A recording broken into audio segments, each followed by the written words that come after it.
संतप्त मानस शांत हों, जिनके गुणों के गान में वे वर्धमान महान जिन विचरे हमारे ध्यान में।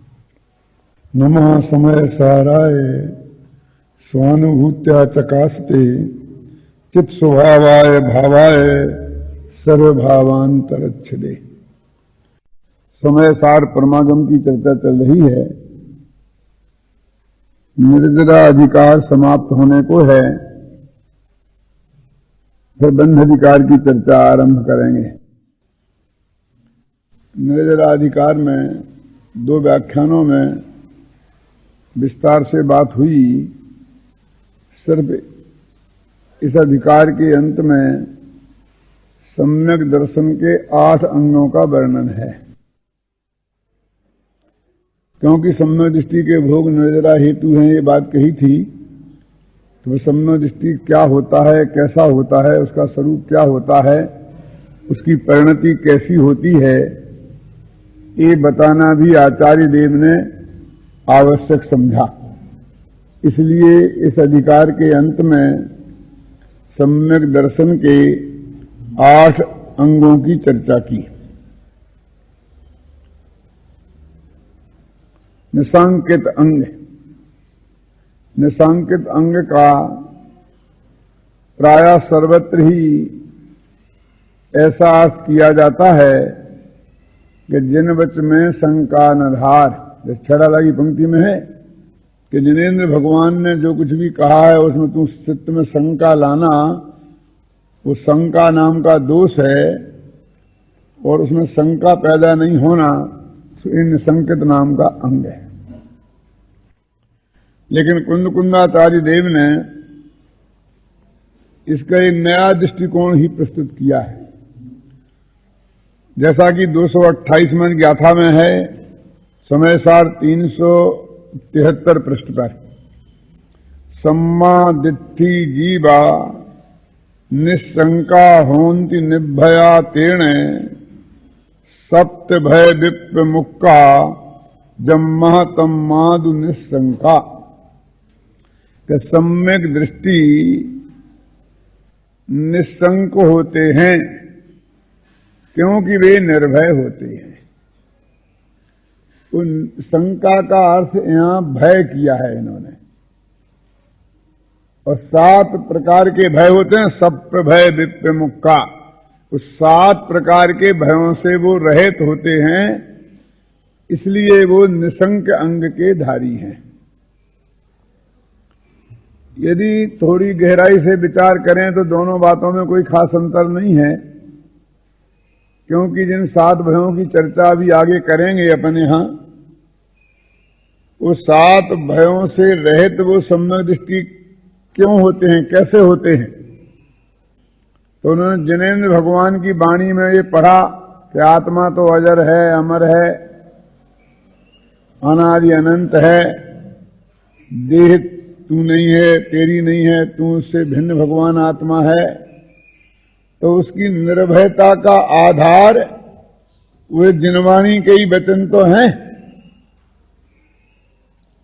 और उन जिनवाणी के वचनों से तत्व को समझकर उसने अनुभूति से उन्हें प्रमाण किया है। इसलिए उनके प्रति उसका पूरा पक्का विश्वास हो गया है, कोई शंका नहीं रही उनमें, और उसी आधार पर उसकी निर्भयता आई है। इसलिए निशंकता का अर्थ निर्भयता करना और निर्भयता का अर्थ निशंकता करना कोई अनुचित नहीं है, और कोई आचार्यों में मतभेद जैसी कोई बात नहीं है। लेकिन ऐसा होने पर भी यदि कुंदाचार्य देव स्पष्ट रूप से हमें एक खुद ही ये अर्थ करके नहीं बताते, तो कितने लोग थे कि इस अर्थ को वो निकाल सकते थे, नहीं निकाल पाते। और दूसरे कदाचित कोई आदमी निकाल भी लेता तो उसमें ये प्रतिपादन की क्षमता थी कि वो जगत के सामने उसे रख देता। क्योंकि समझ लेना अलग बात है और समझाना अलग बात है। यदि कोई में ऐसी भी क्षमता होती और वो जगत के सामने इस अर्थ को प्रस्तुत भी कर देता, तो क्या उसका इतना व्यक्तित्व था कि लोग उस अर्थ को स्वीकार कर लेते? इसमें मीन वेग निकालने लगते। एक हो ही नहीं सकता है, निशंका का अर्थ निर्भय कैसे हो सकता है? विवाद खड़ा हो जाता। लेकिन आचार्य कुंद कुंद जैसे समर्थ आचार्य ने, जो पवित्रता और पुण्य के दोनों के अद्भुत संगम थे, उन्होंने इस बात को कह दिया तो हमारे ख्याल में भी आ गई और सारे जगत को स्वीकृत भी हो जाएगी। लेकिन आश्चर्य की बात तो यह है कि कह देने के बाद भी आज भी बहुत बड़ा बहुमत भगवान महावीर के भक्तों का निशंकित अंग का अर्थ शंका नहीं करना यहीं तक सीमित करता है। फिर भी उसका ध्यान नहीं गया, इसलिए कुंदकुंदाचार्य ने कह दिया, वहीं बात समाप्त नहीं हो जाती है। हमारी भी ड्यूटी है कि हम उसको खूब डंके की चोट जन जन तक पहुंचाएं, और हमारे पीछे ताकत है कुंद कुंद की, क्योंकि उनकी मूल गाथा में वो बात है। इसलिए आपको वो शंका तो करना नहीं चाहिए कि हमारे साथ इतना पुण्य नहीं है, ये नहीं है, वो नहीं है, तो हमारी बात कोई मानेगा। मेरा ये बहुत स्पष्ट अनुभव है कि कड़क से कड़क बात, कठोर से कठोर बात जनवाणी की सच्ची बात, जब हम आचार्यों के आधार से विद प्रूफ रखते हैं, सब प्रमाण पेश करते हैं, तो कोई एक शब्द नहीं बोलता है विरोध में। मन में कितना ही विरोध रहे, लेकिन वो विरोध व्यक्त नहीं कर सकता। तो इससे है कि हमें आगम के प्रमाण के आधार पर संयुक्ति उस बात को रखना चाहिए। तो इन्होंने ये सबसे पहले कही। इसके माथे पर जो कलश लिखा है, इसे अपन हेडिंग का कलश कह सकते हैं,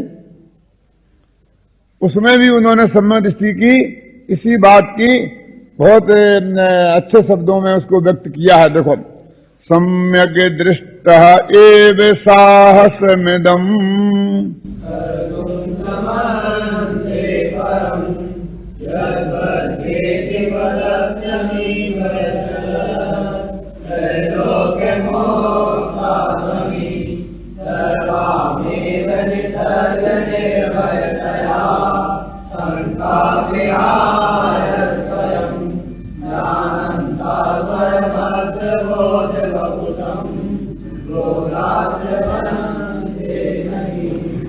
सम्यक दृष्टः एव साहसमिदम् कर्तुम् क्षमन्ते।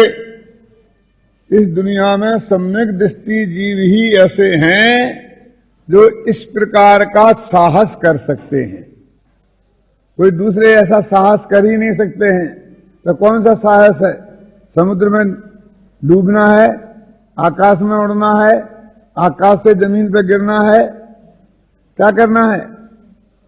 कौन सा साहस जो कह सम्यक दृष्टि ही कर सकते हैं कि यद वज्रे भी पतत्तमी भय चलत त्रैलोक्य मुक्ता धनी, कि भयंकर वज्रपात भी हो। वज्रपात आज की भाषा में अणुबम कह दो, क्यों?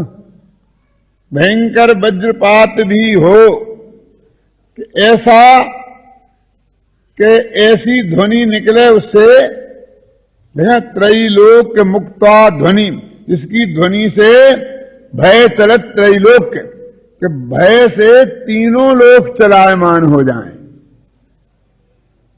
अकेला मनुष्य लोक नहीं, सारा हिंदुस्तान कांप जाए नहीं, सारी पृथ्वी कांप जाए नहीं, कि नारकी और देवता भी कांप जाएं।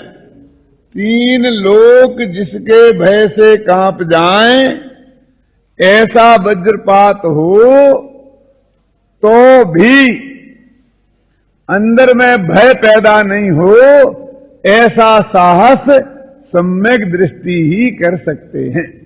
बहुत सरल संस्कृत है, आप देखो अपने उसमें है ना। देखो, सम्यक दृष्टा एव साहस मिदम कर तुम क्षमन्ते।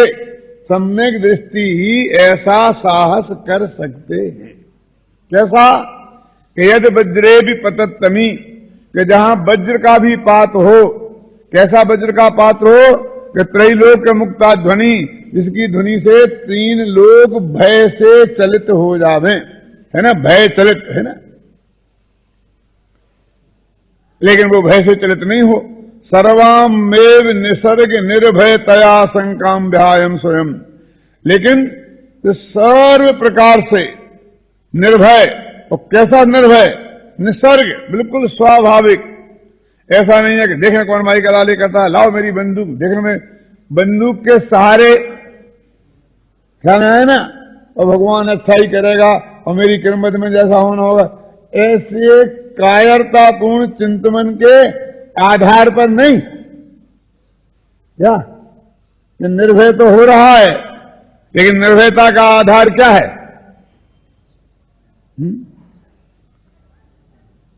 कोई ऐसा चिंतन नहीं, बल्कि निसर्ग एकदम सहज भाव से, निसर्ग निर्भयतया, है ना, स्वभाव से ही निर्भयतया। शंकाम विहाय, ऐसी कोई शंका कि मेरा नाश हो जाएगा, सब कुछ साफ हो जाएगा, ऐसी शंका को छोड़कर। क्यों? क्योंकि वो मानते हैं कि स्वयं अबद्ध बोध बपुसा, कि मैं तो ज्ञान शरीरी हूं। बोध बपुसा, ज्ञान शरीरी, मैं तो बोध बपू हूं। और कैसा है बोध बपू? अवध, उसे कोई मार ही नहीं सकता। मैं कैसा हूं? अवध बोध बपुसा, जिसे कोई मार नहीं सकता, ऐसा ज्ञान का बना हुआ हूं। ऐसा जानता हुआ ना बोधात च्यवन्ते, अपने उस ज्ञान से चित्त नहीं होता। ज्ञान से चित्त नहीं होता माने जो उसने समझा था ना कि वस्तु स्वरूप ऐसा है, उसमें शंका खड़ी नहीं होती कि कहीं ऐसा ना हो कि उसमें गड़बड़ निकल जाए तो सब कुछ साफ हो जाता है।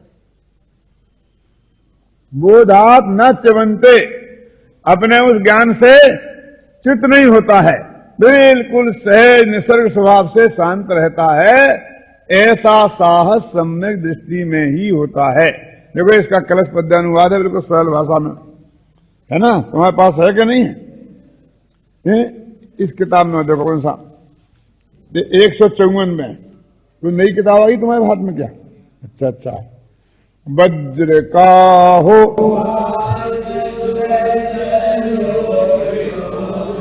मिलकर वज्र का हो पात, जो त्रैलोक को बिहुवल करे, फिर भी अरे अति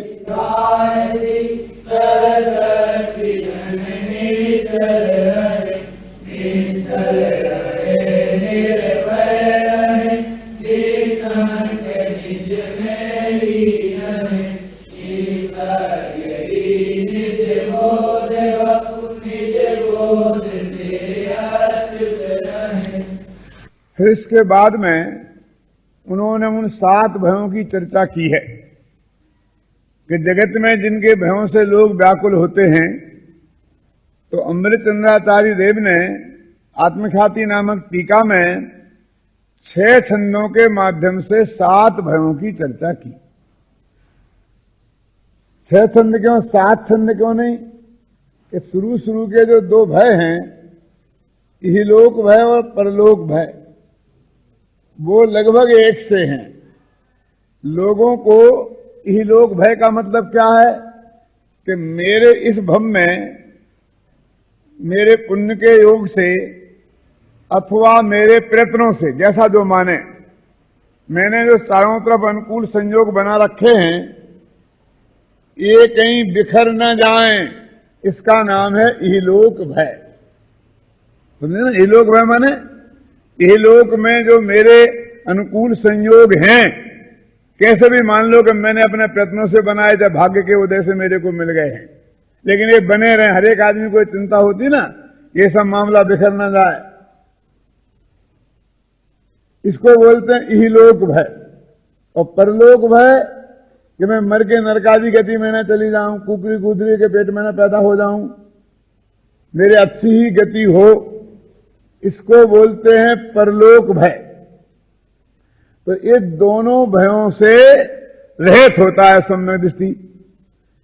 इसलिए नहीं होता है कि वो ये सोचता है कि मैं तो महापुण्यशाली हूं, मेरे संयोग तो बिखर ही नहीं सकते हैं, ऐसे चिंतन के आधार पर भी नहीं, और मैं तो मर के स्वर्ग में ही जाने वाला हूं, मैं तो बनो पुण्यशाली हूं, मैंने तो कोई खोटा काम किया ही नहीं है, ऐसे चिंतन के आधार पर वो निर्भय नहीं होता है।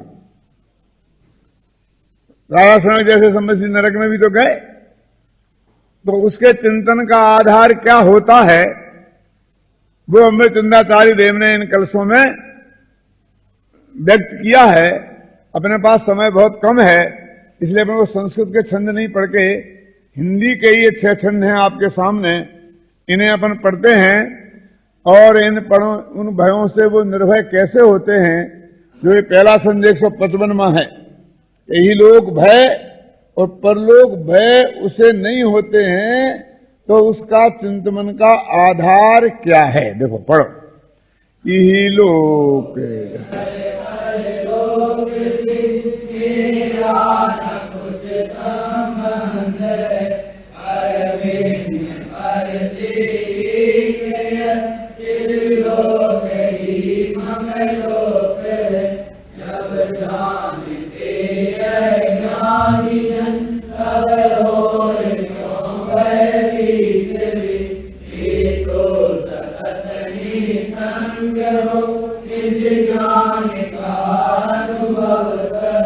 देखो बस नहीं इतना ही, एक एक छंद देखो, इसमें कितनी मरम की बात है।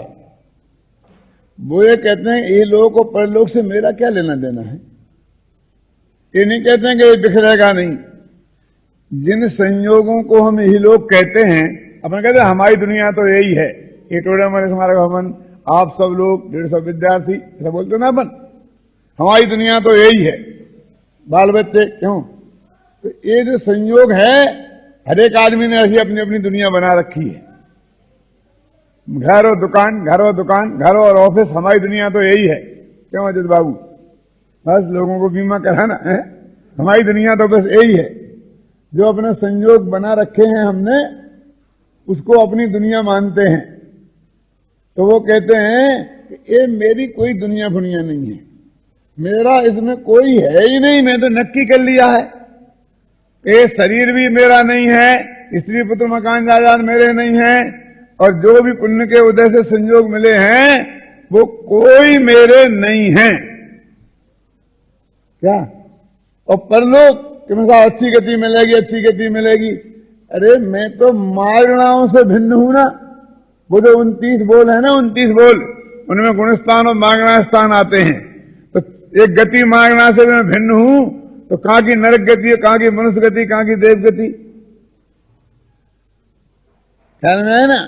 तो मैं तो इहलोक और परलोक लिखा ना, इहलोक और परलोक से मेरा न कुछ संबंध है, मुझे इनसे कोई लेना ही देना नहीं है। ये बिखरे तो बिखरे और रहें तो रहें, जो होना हो। कुछ संबंध का मतलब ये है कि चारों प्रकार के संबंध का निषेध। कौन? एकत्व, ममत्व, कर्तृत्व और भोक्तृत्व।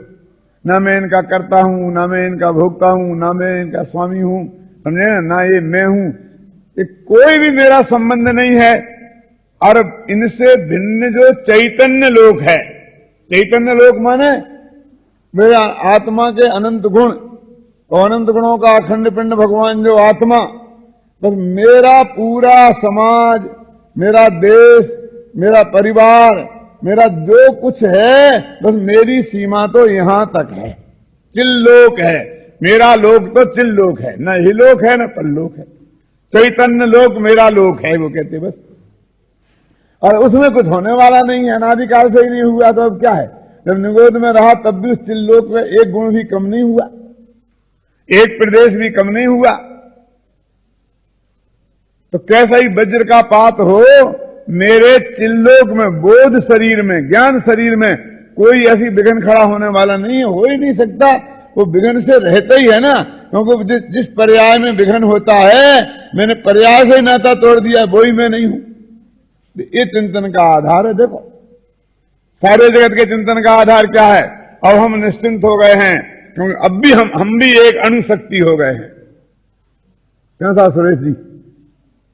हमने दुनिया को बता दिया है कि हमारे पास भी अणुबम है, अब हम डरने वाले नहीं हैं। माने अणुबम नहीं था जब तो डरने वाले थे। क्यों? और जिन लोगों के पास अणुबम नहीं है वे डरने वाले हैं। तो मेरी निर्भयता का आधार कोई हथियार नहीं है, बंदूक नहीं है, पिस्तौल नहीं है, पुण्य का उदय नहीं है। ख्याल में है ना? मेरे बहुत साथ सुरक्षा गार्ड हैं। मेरी निर्भयता का आधार ये नहीं है, क्योंकि मैंने जो नष्ट हो सकता है उसमें से अपनापन ही तोड़ दिया है। झगड़ा खत्म। चिल्लोक ही मम लोक है। जब जानते हैं ज्ञानी जन, जब ज्ञानी जन ऐसा जानते हैं, तब होए क्यों भयभीत वे? क्यों डरे? सोचो आप। इसलिए वे तो सतत निस्संक हो निज ज्ञान का अनुभव करें। वो निस्संक होके अपने ज्ञान भगवान आत्मा यही मैं हूं ऐसी प्रतीति करते हैं, ऐसे ही जानते हैं, ऐसे ही ध्यान में रखते हैं। इसका नाम है अनुभव करना। वो अनुभव वाली अनुभव की बात नहीं है, क्योंकि वो तो 6 महीना में एक दफा होगा। और इसमें तो लिखा सतत, लिखा कि नहीं लिखा? वो तो सतत अनुभव करें। ये सतत अनुभव करें जो बात है, वो कौन सा अनुभव है? कि उसमें ही अपनेपन का अनुभव करते हैं और किसी में अपनापन करते ही नहीं। इसलिए न उन्हें इहलोक भव होता है और न उन्हें परलोक भय होता है। हाँ, अब पढ़ो आगे। चूंकि एक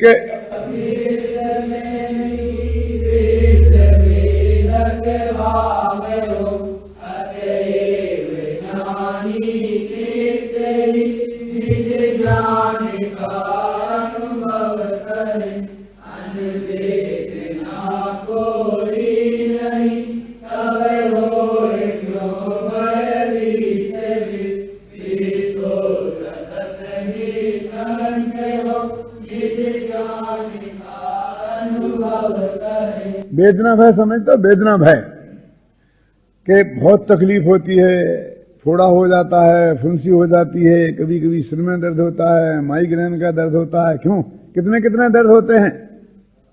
कहीं ऐसा दर्द ना हो जाए, कहीं ये ना हो जाए, मुझे हार्ट अटैक ना हो जाए, मेरा कैंसर ना हो जाए। है ना? हम यहां से घूमने जाते थे तो हमारे पिताजी भी साथ में जाते थे। तो वो यहां देखते कि सड़क क्रॉस करनी हो तो कोई गाड़ी तो नहीं आ रही। 4 मील दूर से भी गाड़ी की लाइट तो दिखती है ना, सीधी सड़क हो तो वहां से लाइट दिखे तो वो खड़े रहे, पार नहीं करें। 15 मिनट में आए वो गाड़ी तो बराबर 15 मिनट तक इंतजार करें, लेकिन सड़क पार नहीं करें। और फिर जब तक वो निकले तो दूसरी की लाइट दिखने लग जाए। तो एक गांधीनगर की थी, मैंने स्टेच्यू यही सड़क ही पार नहीं करे। तो मैं कहा मैं तुम्हारे साथ हूं ना, तुम लोग चलो ना। नहीं नहीं मैं नहीं। क्यों? देखो मुझे मरने से डर नहीं लगता है, वो कहते थे। लेकिन हाथ पैर टूट जाए तो बुढ़ापे में पड़ा मैं अपने काम अपने आप नहीं कर पाऊं, तुम लोगों को भी तकलीफ दूंगा, मैं भी दुख भोगूं, इससे मुझे डर लगता है। समझ गए ना? यानी मैं ये कहना चाहता हूं कि जिसको मरण का भी भय नहीं है उसे वेदना का भय लगता है। क्या? तो मेरे बच्चे भी मेरे साथ जाते थे, जब यहीं पढ़ते थे ना घूमने, तो वो बराबर देखते थे वो सब दृश्य रोजाना का।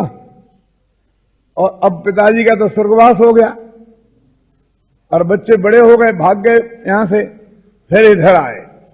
हम लोग फिर घूमने गए तो वहां से उजेला देखा, मैं कहा खड़े रहो। इस गाड़ी से निकल जाने दो, बाद में पार करेंगे। बोले हम समझ गए। क्या कि अब आपने कक्का का पाठ ले लिया है। समझ गए ना? अब आपको भी वही भय लगने लग गया है जो उनको लगता था कि बुढ़ापा खराब ना हो जाए। समझे ना? मैं तो इतनी ये उदाहरण तो सिर्फ मैंने सिर्फ इसलिए दिया आपको कि मौत से भी नहीं डरने वाले वेदना से डरते हैं।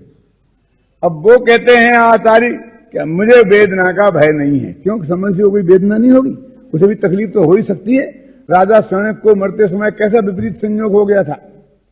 बीमारी हो सकती है, कैंसर हो सकता है, हार्ट अटैक हो सकता है, कुछ भी हो सकता है ना। किसी भी ज्ञानी को, अरे सनत कुमार चक्रवर्ती को मुनि अवस्था में 7 वर्ष तक कोड़ रहा था। क्या नाम वो कौन से मुनिराज थे? बाजीराज मुनिराज को कोड़ था। कुछ भी हो सकता है ना। लेकिन वो कहते हैं उनके चिंतन का आधार क्या है कि भाई वेद वेदक भाव तो एक द्रव्य के भीतर ही होता है। ये सिद्धांत है ना। एक द्रव्य दूसरे द्रव्य का कर्ता नहीं है, भोगता नहीं है। तो भोगता नहीं है तो वेदक कैसे हो जाएगा?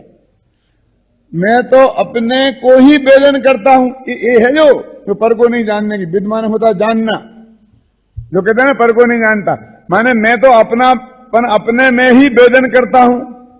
मैंने तो ज्ञान का ही वेदन किया, तो मैं जो तकलीफ हुई और उसे मैंने जाना, तो मुझे वेदन मेरे ज्ञान का हुआ, तुम्हारी तकलीफ का नहीं। यानी वेद वेदक भाव तो एक ही वस्तु में होते हैं। तो मैं तो निरंतर अपने त्रिकाली ध्रुव भगवान आत्मा का वेदन करता हूं। यानी मैं ये मानता हूं कि मैं तो ये ही हूं, अन्य वेदना कोई नहीं। इसलिए अन्य कोई वेदना तो मेरे को है ही नहीं। होगी देह में, होगी संयोग में, होगी सिर में, लेकिन मैं सिर नहीं हूं ना। क्यों? सिर में दर्द है रमेश जी, लेकिन आप सिर हैं क्या? साहब मैं सिर तो नहीं हूं, लेकिन मेरा तो है ना सिर। अभी समय सार सुनने के बाद में भी आप ये कहें कि सिर मैं नहीं हूं और सिर मेरा है, तो गजब हो गया।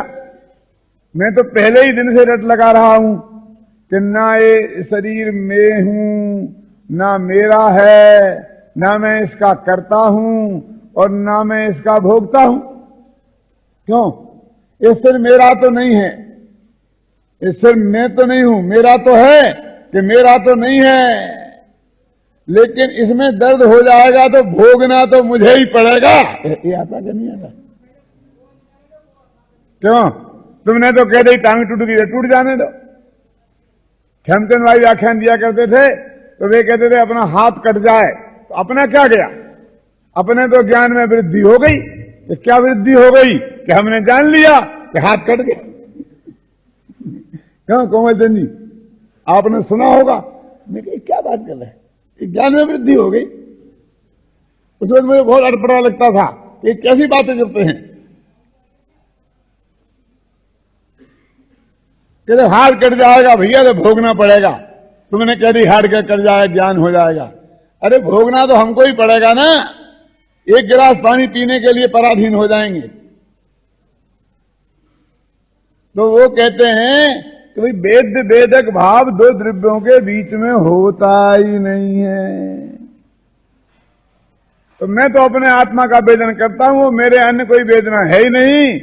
ऐसा सोचकर तब होए क्यों भय भीत वे तो सतत निसंक हो निज ज्ञान का अनुभव करें। चलो निज आत्म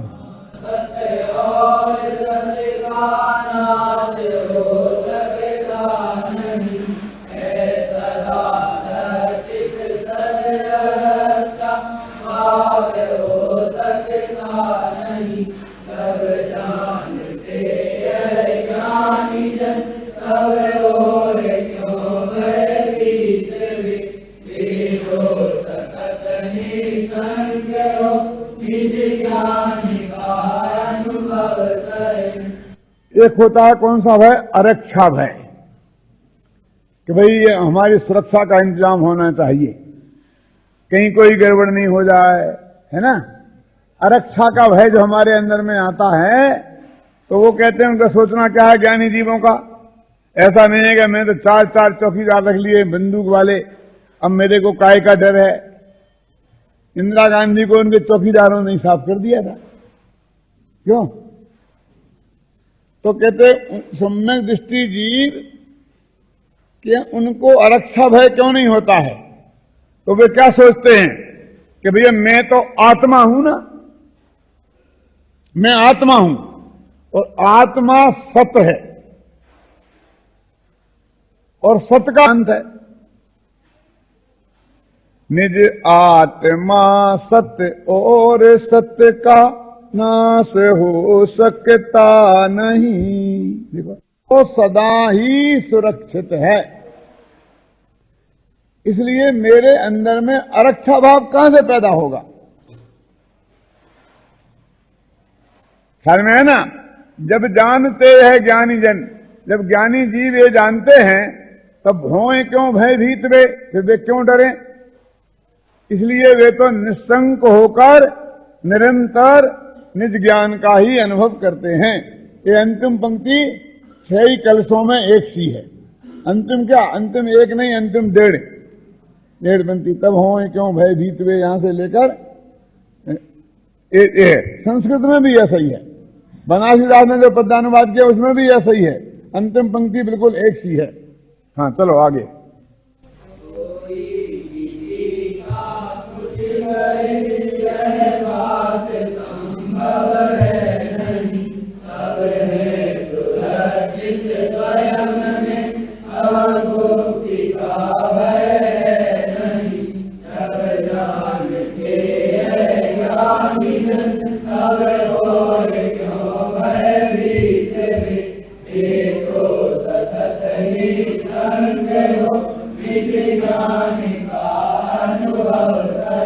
ये अगुप्ती भय, अगुप्ती भय का दूसरा नाम बनारसी दास ने चोर भय रखा।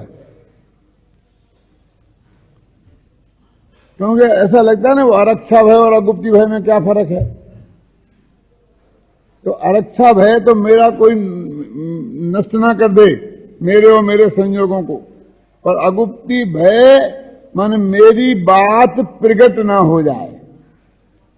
ऐसा होता है ना लोगों को। और उन्हें चोर भय नाम क्यों दिया? क्योंकि जो अपना माल है उसे हम गुप्त खजानों में रखते हैं, छिपा कर रखते हैं। क्या है? अपने कपड़ों में गुप्त जेबें बनवाते हैं, अपने अलमारियों में गुप्त लॉकर बनवाते हैं, जमीन में गाड़ देते हैं गुप्त, ऐसा होता है ना। और अपने उसके नंबर गुप्त रखते हैं। क्यों करते? क्या नहीं करते? स्विट्जरलैंड में जाके पैसा जमा कराते हैं, खाते का नंबर गुप्त रखते हैं। ये सब गुप्त, इसके विरुद्ध है अगुप्ती है। मेरी चीज का दुनिया को पता ना लग जाए, क्योंकि पता लग जाएगा तो वो गड़बड़ कर सकते हैं। ऐसा भय निरंतर बना रहना, उसका नाम है अगुप्ती भय।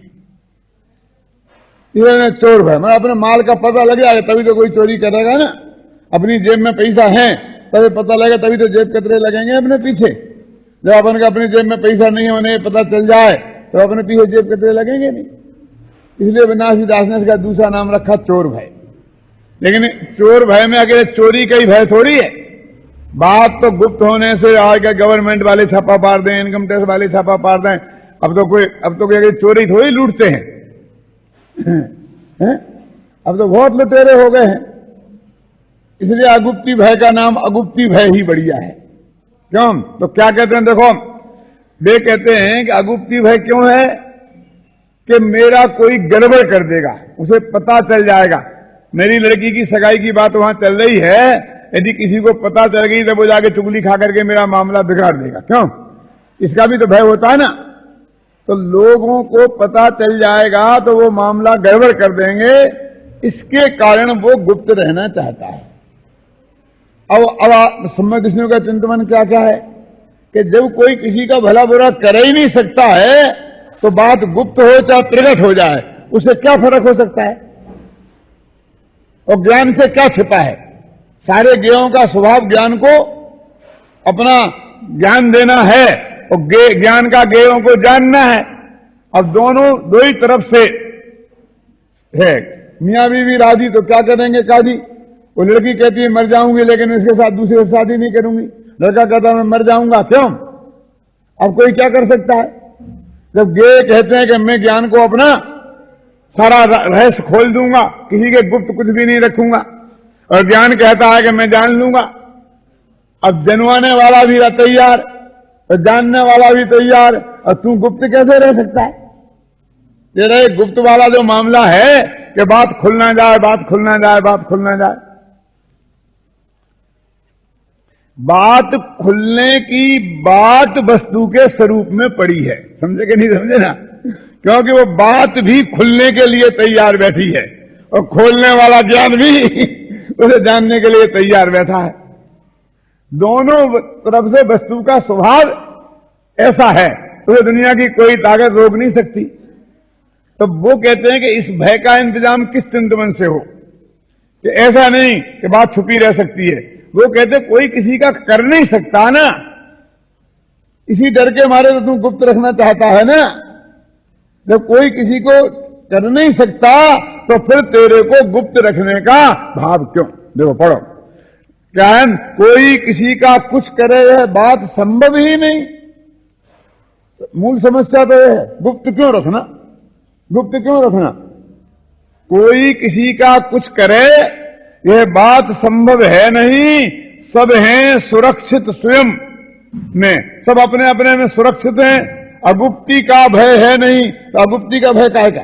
खुले तो खुल जाए, जाने तो जान ले। क्या बहुत लोग लिखते हैं चिट्ठियां कि चिट्ठी पढ़ के तत्काल फाड़ देना, ये मेरी बात किसी से कहना नहीं, ऐसा बोलते कि नहीं लिखते, कि नहीं लिखते? उन्हें भय लगता है।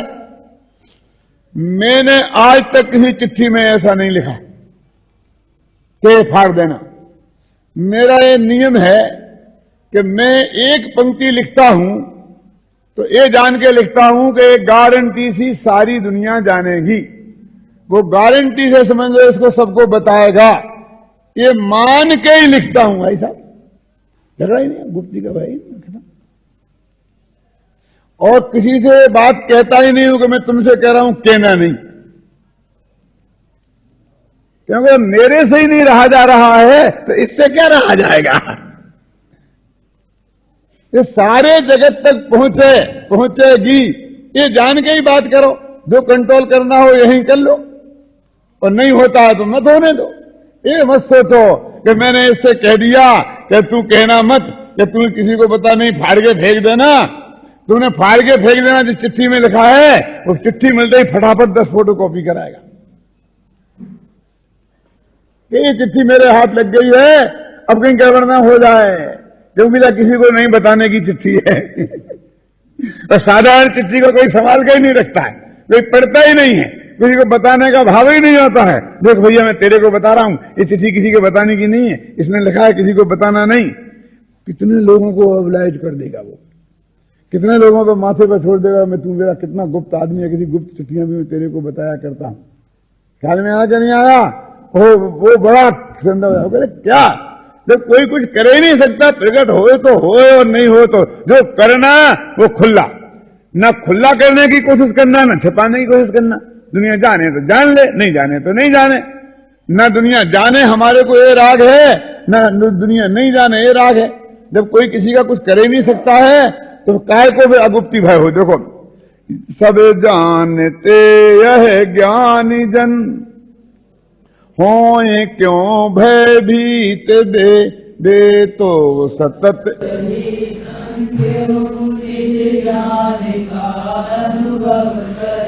मृत्यु कहे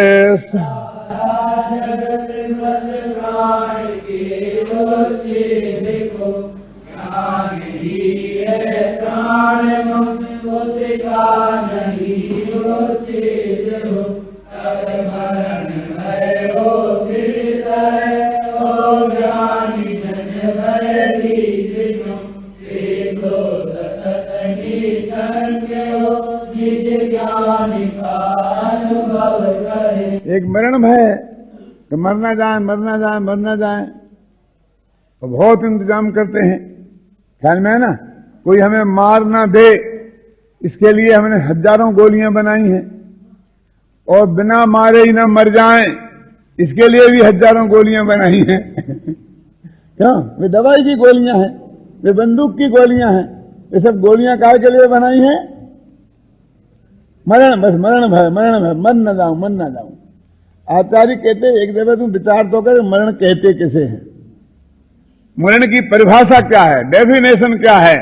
तो कहते सारा जगत मृत्यु किसे कहती है? प्राण के उच्छेद को।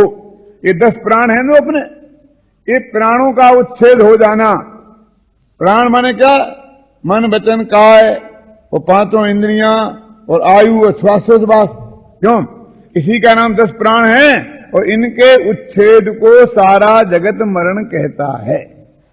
लेकिन द्रव्य संग्रह में हमने पढ़ा क्या नहीं पढ़ा कि ये तो व्यवहार से 10 प्राण से आत्मा जीता है, निश्चय से तो चेतना जस्य, चेतना ही उसका प्राण है। तो मम प्राण तो चिद्भाव है लिखा ना, तो ज्ञान ही मम प्राण है, मेरा प्राण तो ज्ञान है, निश्चय प्राण तो, और उसका तो कभी उच्छेद होता ही नहीं है।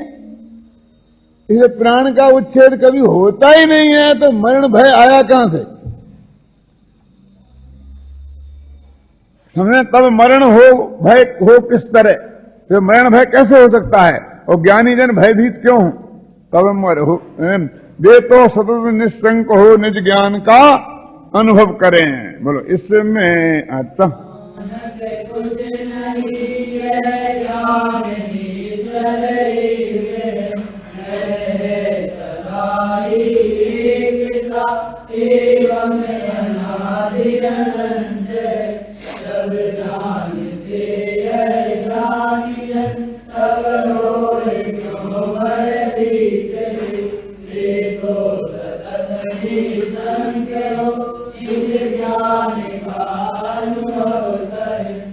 अंतिम भय है अचानक भय। ये बड़ा विचित्र भय है, न मौत का न संपत्ति का, हिसाब सब इंतजाम बहुत पुख्ता है। वैद्य लोग कहते हैं कि बढ़िया बढ़िया हमारे पास इलाज है। ज्योतिषी कहता है कि आपकी आयु की रेखा बहुत लंबी है और उस पर कहीं कोई दीप मीप नहीं है। क्या है? कोई कटी फटी नहीं है कहीं नहीं। आपके ग्रह नक्षत्र एकदम अनुकूल हैं और हमारे प्रधानमंत्री कहते हैं कि आप चिंता मत करो, हमने अणुबम बना लिया है। मैंने सारा पक्का इंतजाम है। अब मेरे समझ में आता ही नहीं है कि मुझे डर काय बात का लगे कि बात तो पक्का है। अभी तो सब एकदम बढ़िया है, सब बिल्कुल अलग है, लेकिन कुछ अचानक ना हो जाए। क्यों? अभी तो एक भी बीमारी नहीं है, डॉक्टर ने कल जांच करके बता दिया। क्यों? लेकिन कुछ अचानक ना हो जाए। बोलो अब इसको क्या करें? कहते ना कि वो शंका का इलाज तो हकीम लुकमान के पास भी नहीं है, बोलते कि नहीं? हाँ, बहम का, शंका का, बहम का इलाज तो ये बहम भका भय है। बस कहीं ऐसा ना हो, कहीं ऐसा ना हो, कहीं ऐसा ना हो जाए, अचानक ना हो जाए। अभी तो कुछ नहीं है, वैसे तो कुछ नहीं है, अचानक कुछ हो जाए अभी तो मैं कुछ नहीं कह सकता हूं। अभी तो बादल साफ है, लेकिन अचानक पानी ना बरस जाए। अरे भाई, वैज्ञानिकों ने देख लिया है कि जब महीना भर पहले से बादल उठते हैं ना, तब से वे देखते हैं रोजाना, और किस दिशा में जा रहे हैं वो देख रहे हैं। और उनने देख लिया आकाश में कि यहां से 1000 मील तक कहीं बादल ही नहीं है चारों तरफ, और वहां हो इसी दिशा में दौड़ें तो अभी 10 दिन के पहले आ ही नहीं सकते हैं। तेरा शिविर तो 6 दिन का है, खत्म हो जाएगा। क्या को घबरा रहा है कि नहीं अचानक ना हो जाए? ये अचानक का तो कोई हिसाब नहीं है। कि अचानक भय जो हमारे दिमाग में है, ये जो बोलते हैं फोबिया नाम की बीमारी, ये जो मानसिक बीमारी होती ना, वो उनको सबसे ज्यादा अचानक ही भय की होती है। डिप्रेशन, ऐसा ना हो जाए, वैसा ना हो जाए, ऐसा ना हो जाए। क्यों? उन्हें कुछ नहीं, ये मेरे खाने में ही किसी ने जहर ना डाल दिया हो। वो जो बीमारी होती है ना, मालूम दादा, उसको मालूम क्या होता है कि वो जाके 2-2 मिनट में आगे हाथ धोता है। नल पे जाएगा, फिर हाथ धोएगा, फिर 2 मिनट में जाके हाथ धोएगा। कहीं पढ़ लिया उसने, यहां कीटाणु मीटाणु लग जाते हैं और डॉक्टर लोग बार बार हाथ धोते हैं तो कहीं गड़बड़ ना हो जाए। ये फोबिया नाम बीमारी है। वो दिन में 50 दफे हाथ धोता है। वो दादा बीमारी है, वो धर्म मरम नहीं है। अमेरिका में तो उसका इलाज होता है।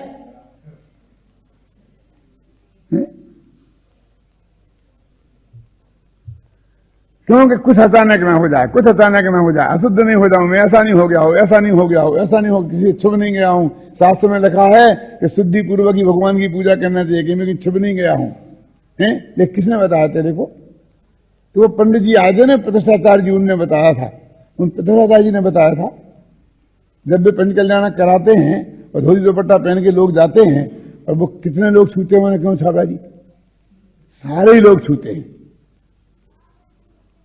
वो हाथी पे बैठते हैं धोती दुपट्टा पहन के, और हाथी को छू लिया उनने, हाथी को नहीं छुआ होगा, है ना? दूसरा आदमी छू ले तो पापी हो जाए, और हाथी को छूने से कुछ नहीं होता है। वे रेशमी वस्त्र पहन के जाते हैं जो महापापमय हैं, जिन्हें छूने से नहाना चाहिए। क्यों? वे वस्त्र पहने होते हैं, वो हाथी पे हौदा होता है, ये होता है, वो होता है, वो सब क्या होता है? उन प्रतिष्ठाचार्य की बताई हुई बात पे तुम मुफ्त में पागल हो रहा है। क्यों? तो क्या लिखा देखो, इस जगत में अचानक तो कुछ होता ही नहीं है, सब कुछ सुनिश्चित है। क्रमबद्ध पर्याय का छंद है। देखो, इसमें अचानक कुछ नहीं, जब ज्ञान निश्चल एक है, सब कुछ नक्की है। ज्ञान तो एक निश्चल स्वभाव वाला है, उसमें अचानक कुछ होता ही नहीं है।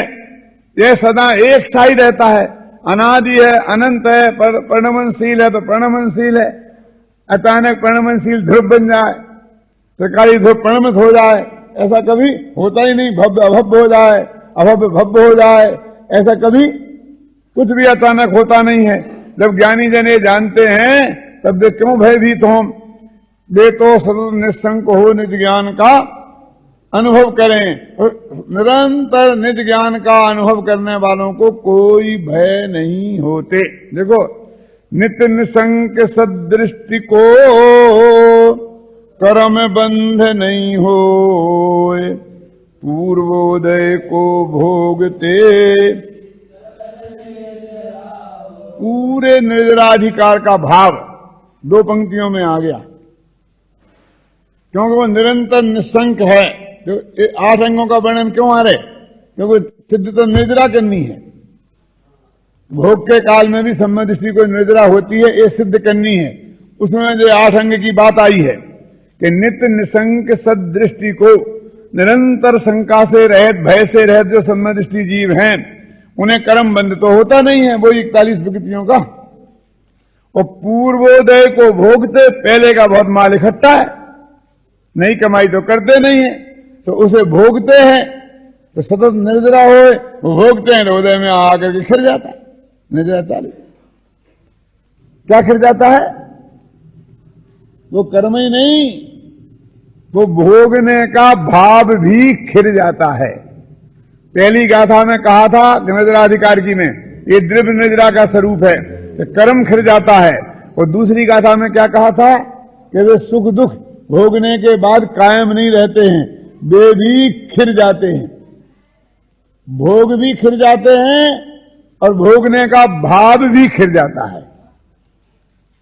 तो भोगने का भाव कायम रहता है, उदय में आए वो भी खत्म हो जाता है, तो द्रव्य निजरा भी हो गई और भाव निजरा भी हो गई। इसलिए सम्यक दृष्टि जीव को सतत निर्जरा हो, निरंतर बंध नहीं है और निर्जरा चालू है। बंध न हो नव कर्म का, पूर्व कर्म का नाश।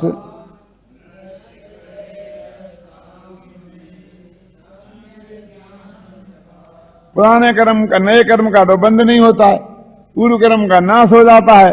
अब बोलो क्या रहा? इसलिए सम्यक ज्ञान का प्रकाश अष्टांग में, 8 अंगों में आगे ना, सर्वांग में प्रकाशित हो जाता है। ज्ञान ज्ञान ज्ञान ज्ञान ज्ञान के अलावा कुछ नहीं रहता है। ख्याल में है ना? इस तरह एक निशांकित अंग की चर्चा में ये सब बात हुई। अब बाकी के 7 अंग और हैं। अबे भैया, आज तो बंदा जी का शुरू तो नहीं हो पाएगा।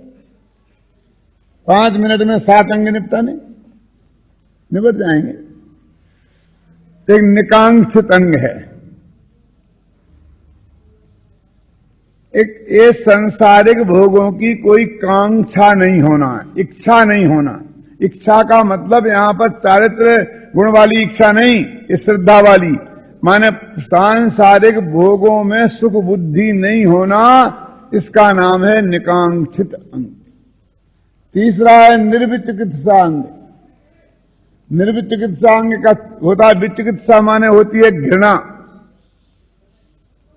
तो उन्हें वो किसी भी पदार्थ में घृणा नहीं होती, क्योंकि हमें पर्यायों में घृणा होती है ना। और वो ये कहते हैं कि पर्याय तो मैं हुई नहीं, और फिर उस चीज को वो अलग अलग करके ही देखते हैं ना। पुरुषासिद्धि उपाय में तो यहां तक लिखा है कि आत्मा के क्रोधादि भावों में और पुरीसादिक द्रव्यों में, पुरीसादिक द्रव्य समझते मलमूत्रादिक में गिलानी नहीं होना, उसका नाम निर्विचिकित्सा अंग है। छड़ाला में ऐसा लिखा है ना, मुनि तन देख मलिन न घिनावे। मुनियों के मलिन शरीर को देखकर घृणा नहीं करें, और ग्रस्तों के मलिन शरीर को देख के घृणा करें, इसका नाम होगा। तो उन्होंने ऐसा क्यों लिखा के रहा? क्योंकि ग्रस्त तो 10 बार नहाते हैं, इनके तो मलिन होने की संभावना कम है। लेकिन मुनिराज जिन्होंने नहीं नहाने का व्रत लिया है, जिन्होंने अदंत धोवन, जिन्होंने दातुन नहीं करने का नियम लिया है, ख्याल में है ना, तो उनका तो शरीर मैला ही रहने वाला है ना। तो इन पदार्थों में वो घृणा ना करें, कि इन्हीं की बात नहीं है। और फिर क्रोधादि भावों में तो वो मुनिराजों की बात नहीं है, वो ग्रस्तों की ले लेना, वो मिथ्या दृष्टियों की ले लेना, खूब जम के कसाय करने वालों की ले लेना। माने कोई भी जो वस्तु जगत में गिलानी की है, उसमें वो उन्हें गिलानी भाव नहीं रहता है, क्योंकि वे उस वस्तु को उस वस्तु के रूप में देखते ही नहीं। देखो, किसी ने गाली दी, एकदम गालियां मां बहन की बकी, आग बबूला हो रहा है, तो जिसको गालियां बक रही उसे गुस्सा आता है, आता ना। लेकिन ज्ञानी जनों से क्या देखते हैं कि ये तो भैया कसाय में अपने आप ही जल रहा, ये तो दया का पात्र है, ये क्रोध का पात्र नहीं है। कोई एक विधवा आता है, ए मारे करतार इन्हें कोई ना मारिए, ए मारे करतार, तो उसमें आता है जिनकी बहुत लड़कियां हैं, ऐसे हैं, है ना, आता कि नहीं आता? उन्हें और ना मारिए बे मारे करतार, ये तो करतार नहीं मार दिए। तो वो इतना कसाई की आग में जल रहा है, तो वो तो खुद ही मर रहा है, अब उसे तू मार के क्या करे? हमें याद है वो कांजी स्वामी के पास हम जाते थे ना, तो वहां बहुत से अखबार आते थे, और उन अखबारों में उनकी बहुत भलाई बुराई लिखी रहती थी। तो दोपहर में बैठ करके वो सब 2-5 विद्वान लोग और उन्हें पढ़ते थे, स्वामी जी भी बैठते थे, सब पढ़ते थे। आद्योपंत भी किसने क्या लिखा जान तो लें, कोई तत्व की ऐसी बात हो जो अपनी गलती हो और उसने गलती बताई हो तो सोचें उसके बारे में। अब गालियां आती थी, तो जब वो ऐसी निकलती थी तो जरा सबको चेहरे बिगड़ जाते थे। तो गुरुदेव का कमेंट्स निकलता था मुंह से, भूलेला भगवान छे। क्या? अरे भाई, भूले हुए भगवान हैं, वो अपने आपको भूल गए हैं तो भगवान ही ना, भूल गए अपने आत्मा को, इसलिए उनको ऐसा लगता है, उनको ये धर्म का रहस्य समझ में नहीं आया, इसलिए उनको ये लगता है। हमने ये कहा कि पुण्य भाव बंध का कारण है, तो उनको बुरा लगता है, क्योंकि उनकी समझ में नहीं आया। जिस दिन समझ में आएगा उस दिन बुरा नहीं लगेगा। तो वे तो दया के पात्र हैं, क्रोध के पात्र हैं ही नहीं। तो ये चिंतन का फर्क पड़ता है ना। तो वो जो ग्लानि युक्त पदार्थ हैं कि ये क्या है, नाक में से निकली नाक है, वहां देख के तुम ग्लानि कर रहा है, रसोई अभी तो तेरे यहां पर पड़ी थी, माथे में रखी थी, क्यों? और अंदर में जो तूने बढ़िया बढ़िया माल खाया उसी से तो बना है। 8 पैसा शुद्ध घी खाया है ना, डॉक्टर लोग कहते हो घी से ही कब बनता है, उसी का प्रोडक्शन तो है वो कब, क्यों? वो काय का है, वो तेरा शुद्ध 8 पैसा घी है। आगे पीछे का विचार करते ना वस्तु का स्वरूप क्या है, तो उससे उसमें कोई गिलानी का भाव रहता नहीं है उन्हें। तो एक अमूढ़ दृष्टि। अमूढ़ दृष्टि का सीधा सच्चा अर्थ है। मूढ़ दृष्टि माने मूर्खता, दृष्टि में मूर्खता होना। तो तत्व ज्ञान के संबंध में दृष्टि में मूर्खता नहीं होना, माने सही बात समझ में आना, उसका नाम है अमूढ़ दृष्टि। अब एक उपगुहन अंग है। उपगुहन अंग का मतलब क्या है? उसके दो है कि अपने गुणों की वृद्धि और दूसरे के गुणों को छिपाना। छिपाना का मतलब छिपाना ही नहीं, उन पे ध्यान नहीं देना। पर्याय में जो दोष है होते हैं, रहने दो, वो ध्यान देने लायक नहीं है, उनको इनलाज नहीं करना। वही इतनी सी बात है। छिपाना नहीं मैंने इनलाज नहीं करना, उनको लेकर के दुनिया को बताते फिरना, उसने ऐसा किया, उसने ऐसा किया, उसने ऐसा किया, उसमें कुछ दम नहीं है। ऐसी वृत्ति होती सम्यक दृष्टियों का, उसका नाम है उपगुहन और स्थितिकरण। कि यदि सम्यक दर्शन ज्ञान चारित्र से हम स्वयं डिग रहे हों तो स्वयं को, और हमारा साधर्मी कोई और डिग रहा हो तो उसे समझाकर बुझाकर जैसे भी संभव हो उसी में स्थिर कर देना, उसका नाम है स्थितिकरण अंग। और साधर्मियों से बहुत अंदर से प्रीति और प्रेम होना, उसका नाम है वात्सल्य अंग। ख्याल में है ना? और ये भगवान की दिव्य ध्वनि का जो सार है, ये जन जन तक पहुंचे और मेरे गुणों में भी निरंतर वृद्धि हो। गुण माने पर्यायों में निर्मलता प्रकट हो, ऐसा जो भाव निरंतर रहना, उसका नाम प्रभावना है। तो ऐसे ये 8 अंग सम्यक दृष्टि की परिणति में प्रकट हो जाते हैं। समझे ना? ऐसे जो 8 अंग सम्यक दृष्टि की प्रकृति में प्रकट हो जाते हैं, समझे ना? इस तरह सम्यक दृष्टि जो धर्मात्मा है इन 8 अंगों के धनी, वो भोग के काल में भी निर्जरा करते हैं। ये मेन एंगल तो इसका है निर्जराधिकार का। क्या? और वो शास्त्र सम्मत करुणान योग से सम्मत बात है।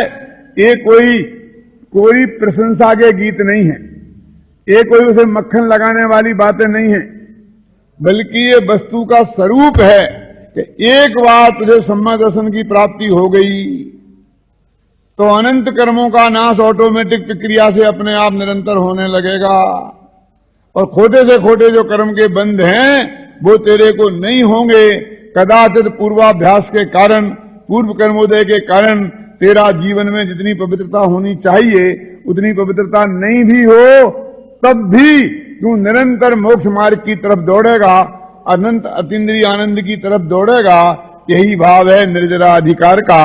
अब कल बंधाधिकार की चर्चा करेंगे। शांति सुधा बरसाए जिनवाणी, शांति सुधा बरसाए जिनवाणी, वस्तु स्वरूप बताए जिनवाणी, वस्तु स्वरूप बताए जिनवाणी। पूरा पर सवे दोष रहित, पाप क्रिया से शून्य सोचे, परमागम कहलाए जिनवाणी, शांति सुधा बरसाए जिनवाणी। परमागम भाग्यों को अर्पण, मुक्ति बधू के मुख का दर्पण, भवसागर से ताए जिनवाणी, शांति सुधा बरसाए जिनवाणी। राज रूप अंगारों द्वारा महाकेश पाता जग सारा, सजल मेघ बरसाए जिनवाणी, शांति सुधा बरसाए जिनवाणी। सत्य तत्व का ज्ञान कराए, अचल विमल निज पद दर्शावे, सुख सागर लहराए जिनवाणी, शांति सुधा बरसाए जिनवाणी। वस्तु स्वरूप बताए जिनवाणी, शांति सुधा बरसाए जिनवाणी।